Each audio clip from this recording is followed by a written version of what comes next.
Bien, hoy vamos a hablar de un tema que es bastante cotidiano entre nosotros, aunque muchas veces nos pasa quizá un poco desapercibido, que son las banderas del mundo.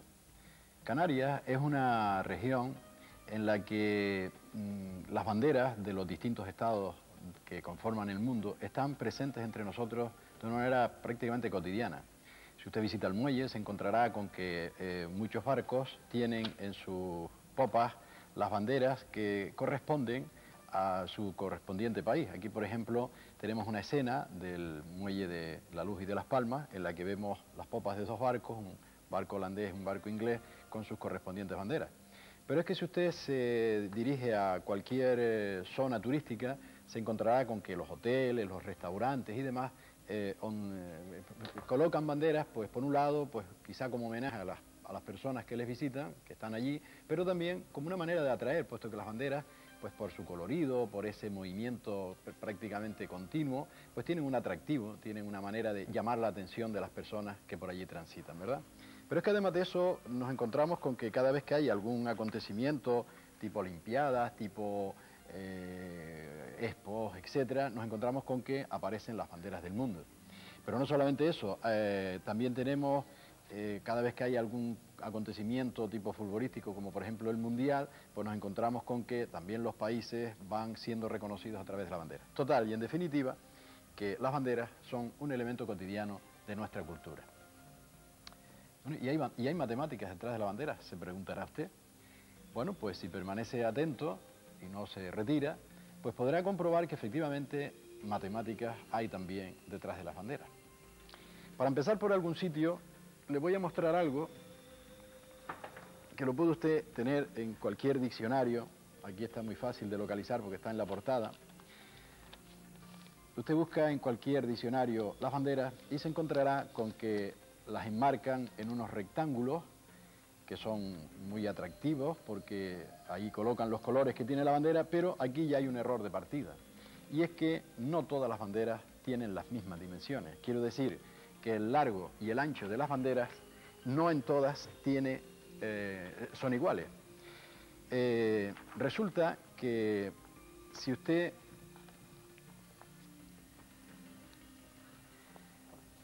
se preocupa, podrá encontrar con que las banderas tienen anchos y largos que van desde esta tira estirada, esta tira totalmente estilizada,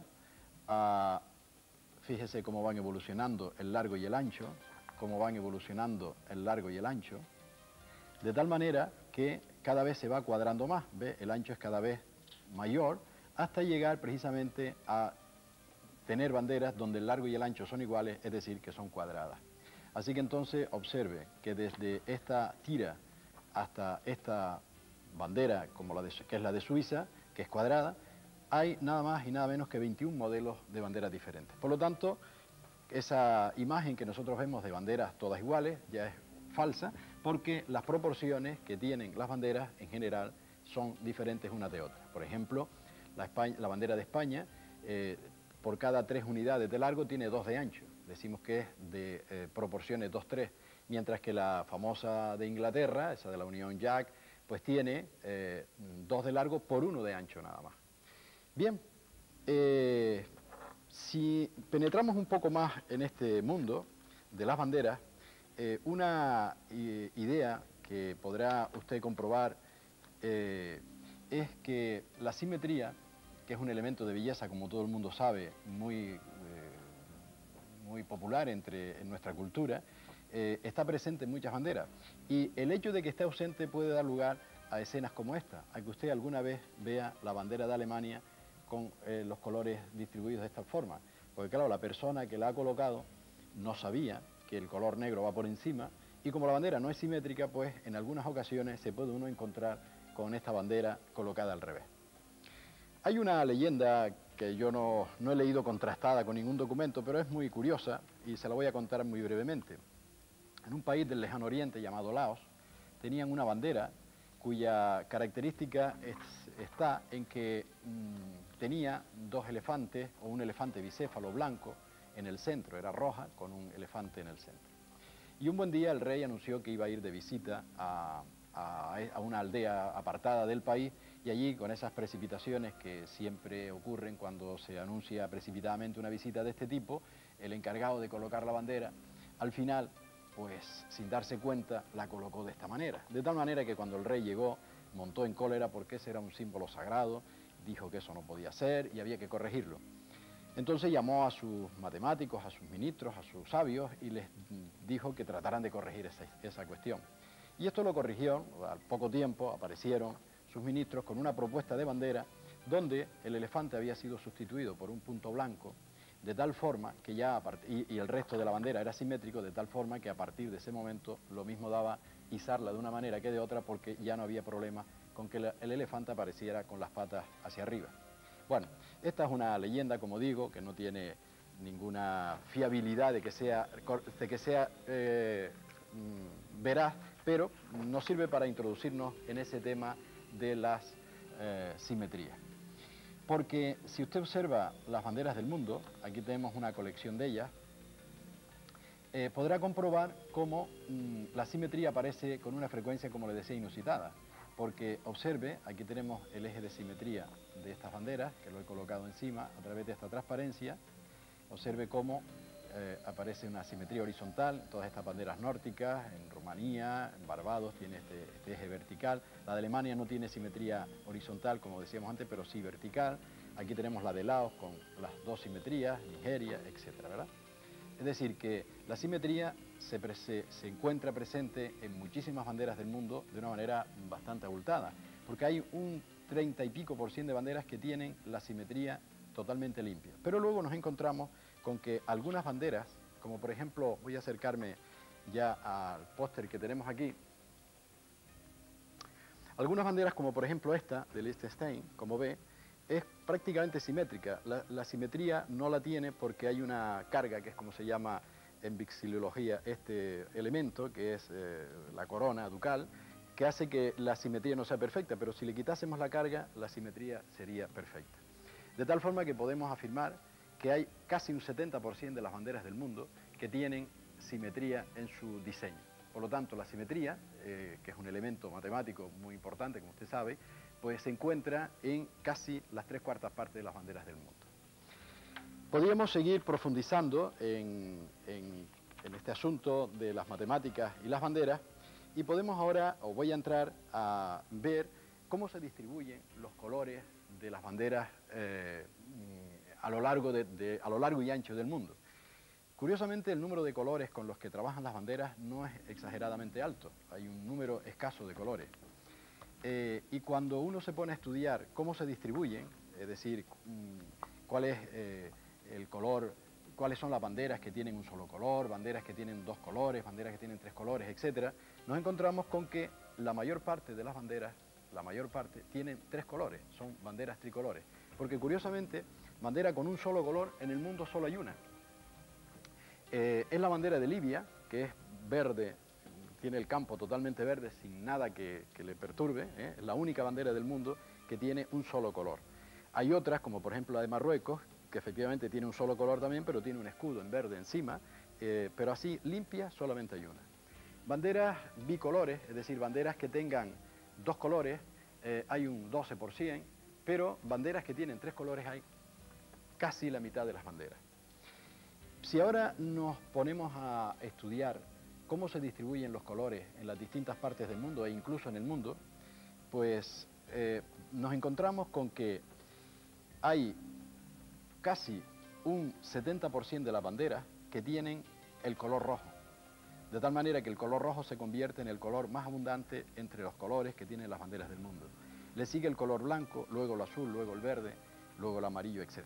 Sin embargo, esta distribución de colores que tienen las banderas del mundo, no en todos los lados, no en todas las partes es igual, porque resulta que, por ejemplo, en África existe un conjunto numeroso de banderas que tienen los llamados colores panafricanos, que son estos 3 colores, el verde, el amarillo y el rojo, que tienen incluso muchísimos de los países que están en nuestro entorno más cercano, como son Senegal, Guinea, etcétera. Bueno, esto hace que precisamente en África la distribución de colores sea distinta, es decir, que en África el color más abundante sea precisamente el verde y luego el rojo, luego el amarillo, etc. Pero hay una idea también un poco confusa, y es que mucha gente piensa que los colores significan lo mismo.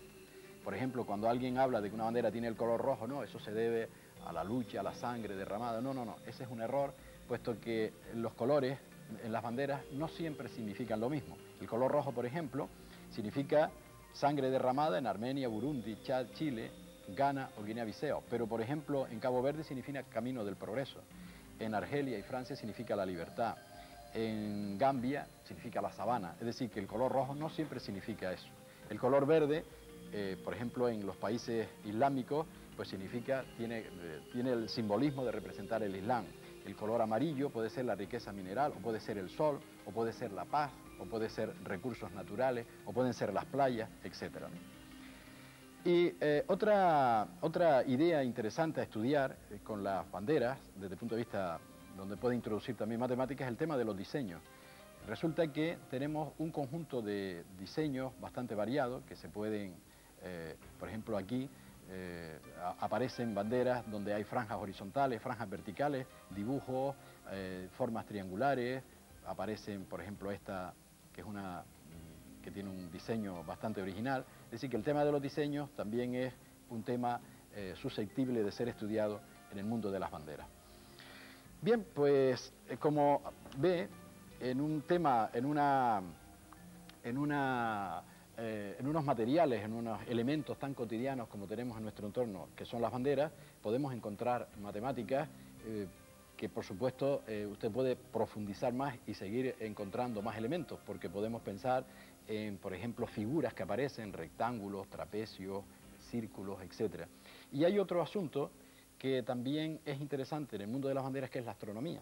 Usted sabe que nosotros en el hemisferio norte tenemos la estrella polar que nos indica de una manera prácticamente inequívoca dónde tenemos el norte.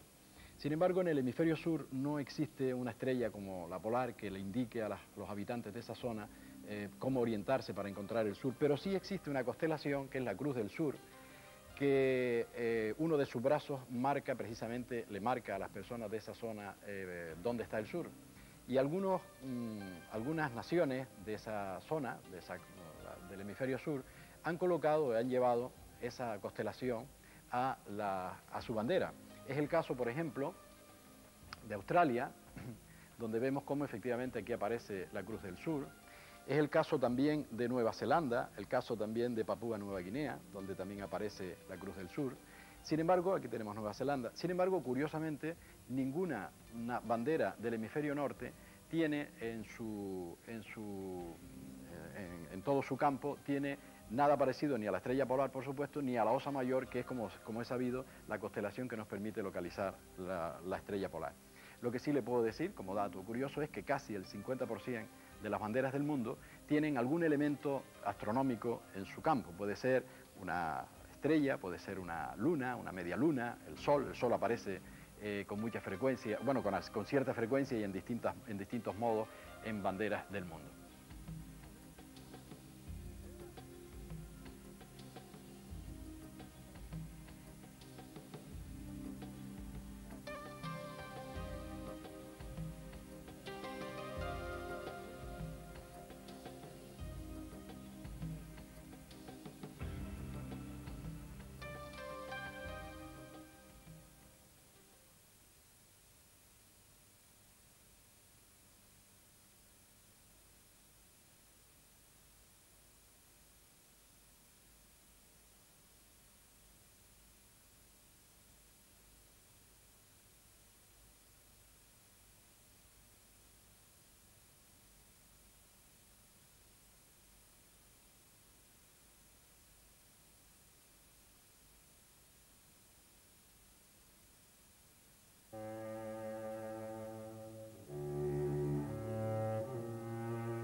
Hola, vamos a seguir profundizando en ideas, en conceptos matemáticos, para que usted aprenda a interpretar la naturaleza, lo que tiene a su alrededor, porque ya irá comprobando poco a poco cómo las matemáticas están más presentes de lo que usted piensa en el entorno que le rodea. Hoy voy a empezar haciéndole un pequeño test muy sencillito. Observe, aquí tenemos 4 rectángulos que los he numerado, el 1, 2, 3, el 4, y lo único que le pido es que usted se fije en estos y trate de elegir aquel que usted crea que es el más bonito, el más bello, el más equilibrado, el más proporcionado. Es decir, de los 4 rectángulos, pues alguno le atraerá de manera especial. Pues lo único que le pido es que usted se fije en cuál es el que le atrae y retenga el número. Es decir, más tarde volveré sobre esta misma hoja para ver si usted dio con el rectángulo del que vamos a hablar hoy. Porque hoy vamos a dedicar el programa, o este programa, a un número que es poco conocido por la gente en general, porque es un número que ha estado fuera de los planes de estudio hasta ahora, porque con la reforma que está ya en marcha y culminándose, este número se ha introducido en los planes de estudio y yo espero que dentro de algunos años el hablar de este número ya sea una cosa cotidiana. Sin embargo, para muchas personas, para muchos de ustedes, probablemente sea la primera vez que oigan hablar. Pero fíjese si se trata de un número interesante, un número curioso, porque aquellos que lo conocen y que lo manejan, le dan nada menos que nombres como este que yo les voy a decir. Le llaman número de oro, le llaman razón áurea, le llaman proporción áurea, y ya los más exagerados llegan a llamarlos nada más y nada menos que divina proporción. Es decir que si observa nada más el nombre que les dan los que han trabajado, los que conocen este número, se dará cuenta que es un número que debe ser importante para tener estos nombres tan rimbombantes y tan alusivos al oro, ¿verdad?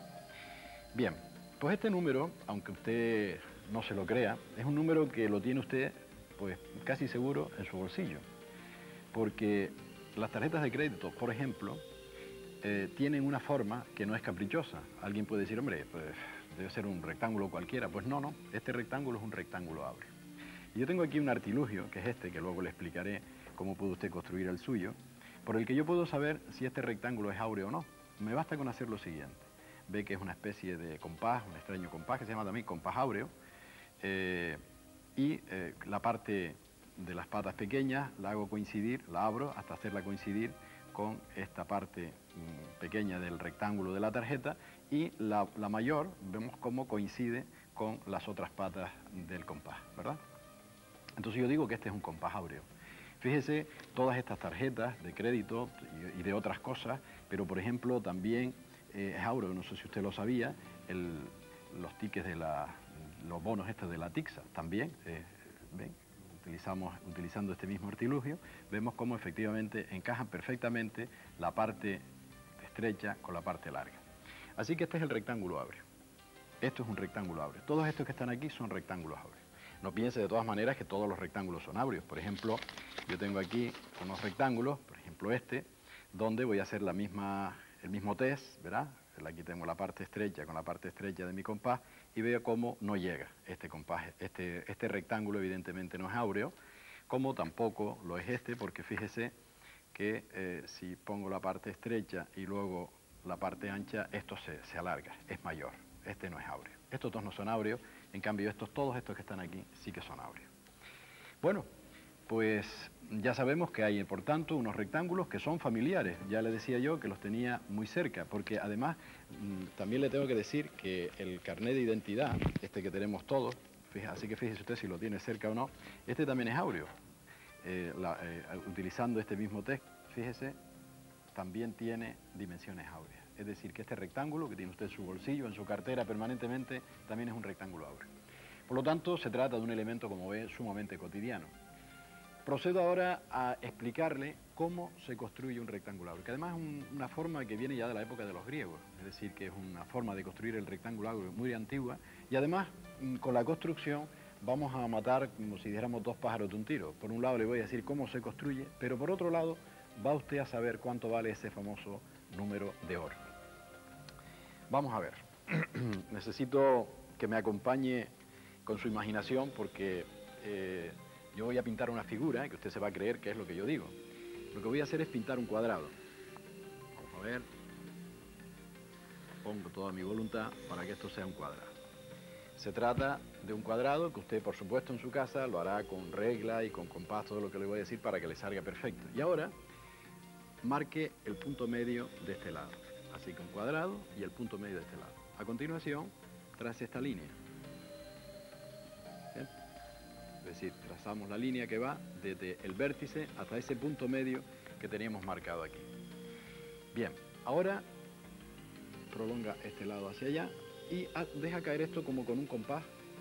Coge un compás, hágalo bien y deja caer eso así. Así que entonces este lado lo deja caer como con un compás. Si ahora usted cierra esta figura, este rectángulo que yo estoy remarcando es un rectángulo áureo. Este rectángulo es un rectángulo áureo. Así que como ven, es muy sencillito, basta con hacer un cuadrado, punto medio, línea que va desde el vértice hasta el punto medio, la deja caer como con un compás hace usted este trazo, cierra esa figura y ese es un cuadrado áureo. Vamos a aprovechar, como digo, el viaje para descubrir ahora cuánto vale ese número áureo.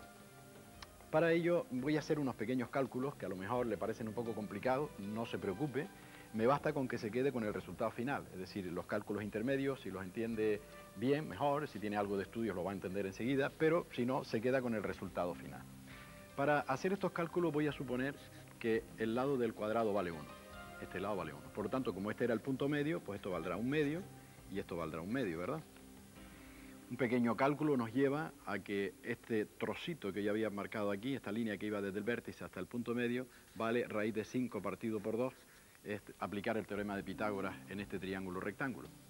Cateto, hipotenusa cuadrada igual a cateto cuadrado más cateto cuadrado, y al final se llega a que este lado vale raíz de 5 partido por 2. Por lo tanto, ¿cuánto vale el lado mayor de mi rectángulo áureo? ¿Cuánto vale este lado mayor? Recuerde, es este trozo que va desde aquí hasta allá, que es igual que este, que vale raíz de 5 partido por 2, es lo que vale esto, más 1 medio. Es decir, que ese lado, vamos a poner el 1 delante, sería 1 más raíz de 5 partido por 2. Eso es lo que vale el lado mayor. ¿Y cuánto vale el lado menor? El lado menor es este, ¿verdad? Este lado vale 1. Ese lado vale 1. Pues bien, si este rectángulo es un rectángulo áureo, eso quiere decir que la relación que existe entre el lado mayor y el lado menor es ese famoso número áureo del que yo le he hablado y que le presento ahora aquí. Esta relación es la que vale ese número áureo. Se le suele llamar en los libros y en los tratados del número áureo, se le suele representar con esta letra que se llama phi, pero en definitiva esto vale, fíjese que ya estamos llegando, 1 más raíz de 5 partido por 2, que es lo que vale el lado mayor, partido por el lado menor que vale 1. Pero claro, cualquier cosa partido por 1 es 1 más raíz de 5 partido por 2. Y este numerito es el número áureo. 1 más raíz de 5 partido por 2. Si tiene una calculadora a mano y hace operaciones, verá que esto vale 1,61803 y más cifras. Nosotros, para trabajar con él, nos vamos a limitar a las 3 primeras. Algo parecido a lo que hacemos cuando decimos que pi vale 3, 14, 16, realmente pi tiene infinitas cifras decimales también, lo mismo que el número áureo, pero nosotros nos vamos a quedar para trabajar con él con estas primeras, 1,618. Así que solamente recuerde que el número áureo es 1,618. Si esto lo ha entendido, espero que sí, si tiene unos mínimos estudios, esto lo puede entender porque es una aplicación sencilla del teorema de Pitágoras, pero si no, recuerde, número áureo 1,618, un número a añadir a esa colección de números que seguro que tiene en su cabeza. Muy bien, una vez que ya sabemos lo que es el número áureo, le voy a explicar ahora cómo construir o cómo puede usted construirse su compás áureo. El compás áureo, como ve, parece esas pinzas que se utilizan para coger los higos picos, ¿no? Pero no. Esto tiene unas medidas muy precisas porque lo que usted tiene que saber para construir este compás es, una vez que tiene dos varillas que sean exactamente iguales, dónde tengo yo que atravesarlas para meter este eje sobre el cual van a pivotar después. Bien, pero esto es, ahora ya sabiendo que el número áureo es 1,618, verá que es muy sencillo, porque supongamos que esta es mi varilla. Este es el tamaño de la varilla. Y yo tengo que encontrar por aquí un punto, que no sé dónde está, de tal manera que este trozo, lo que mida este trozo, dividido entre lo que mida este trozo, tiene que darme 1,618. Si vamos a suponer que esto mide pues, una distancia, la que sea, le podría decir lo que mide esto, lo voy a medir, porque así lo hacemos con un ejemplo concreto y podemos hacer algo. Vamos a ver si esto lo pongo aquí, lo mido, veo que esto mide 23 centímetros. Esta varilla mide 23 centímetros, es decir, la distancia que hay desde aquí hasta aquí son 23 centímetros. Bueno, pues esta distancia yo la desconozco, la voy a llamar L, y esta distancia de aquí será entonces 23 menos L, porque si todo es 23 y este trocito vale L, pues esto vale 23 menos L. ¿Cuál es la condición para que una vez que ya yo pinche después por aquí me aparezca este compás áureo? Pues la condición será que el lado mayor, 23 menos L, partido por el lado menor, que es L, esto tiene que darme 1,618, que es el número áureo, ¿verdad? Una sencilla operación nos lleva a lo siguiente. 23 menos L será igual a 1,618 por L. Pasar esta L para allá. Total, y en definitiva, que 23 viene a ser igual a L más 1,618L, o lo que es lo mismo, una L más 1 salen 2,618L. Así que el L, es decir, este trozo debe medir 23 partido por 2,618. Así de sencillo. Con una calculadora dividimos ahora 23. Dividimos 23 entre 2,618 y esto da 8,78. Es decir, que yo ahora con mi regla, con aquella regla y mi varilla, mido esa distancia de, ¿cuánto dije? 8,78. Aquí hago un agujerito, hago pasar un alambre o algo que me sirva de pivote posterior y ya tengo construido mi compás áureo. Así de sencillo. Así que, como ven, esto no tiene mayor dificultad. Lo que sí le voy a decir, porque puede suceder que usted tenga unas varillas de otro tamaño, es que aquí puede usted poner ahora el tamaño que quiera. Es decir, que el punto donde usted tiene que hacer el agujero siempre será el tamaño que tenga esa varilla, el que sea, partido, eso sí, siempre por 2,618. Esta sería la fórmula que usted tendría que aplicar para construir un compás áureo con cualquiera que sea el tamaño de la varilla. ¿De acuerdo? Bueno, entonces llega el momento de desvelar, si usted efectivamente escogió o no el rectángulo áureo. Ya con nuestra varilla podrá, bueno, ya ahora que tiene conocimientos de lo que son rectángulos áureos, que conoce rectángulos áureos como el carnet de identidad o las tarjetas de crédito, pues ya sabrá que este no es áureo, ¿verdad? Porque si yo hago la prueba, se me queda muy lejos de ser áureo. Aquel tampoco, es más bien rechoncho, este es casi un cuadrado, tampoco es áureo. Efectivamente, el número 3 era el rectángulo áureo dentro de los que estaban en esta hoja. Si usted lo escogió, es que, en fin, probablemente tenga usted ya su gusto un poco educado, porque ya le haré ver que el número áureo es una componente del arte que está presente más de lo que muchas veces pensamos. Ya para terminar, debo indicarle que no vaya a pensar que todos los rectángulos que nosotros vemos son áureos. Por ejemplo, ocurre que los rectángulos que forman los folios, por ejemplo, que son rectángulos que nosotros vemos prácticamente a diario, sin embargo, estos rectángulos no son áureos, ¿no? Este es un DIN A4 y aquí tengo otro compás áureo un poco mayor para distancias un poco mayores, y observe cómo efectivamente, si yo hago la prueba con el folio, este folio normal, se nos va por encima, ¿no? Es decir, el folio no es un folio áureo, no es un rectángulo áureo. Yo le dejo para que usted trate de averiguar cuál es la proporción que tiene el largo y el ancho del folio. Y otra idea que también quiero aclarar es que muchas personas piensan que las banderas, estas que vemos en los mástiles o en los libros, están formadas por rectángulos áureos. Y eso no es cierto.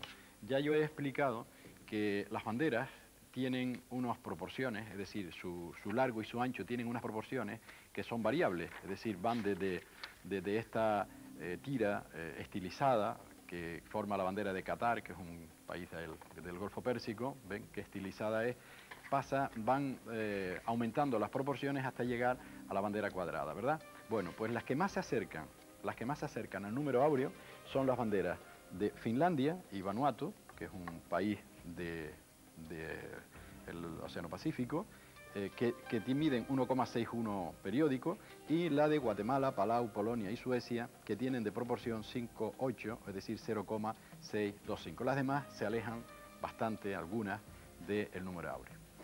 Muy bien, pues espero que con esto que le he dicho se construya usted su número áureo y que en un próximo programa yo le explicaré qué otras cosas puede usted hacer con este compás áureo.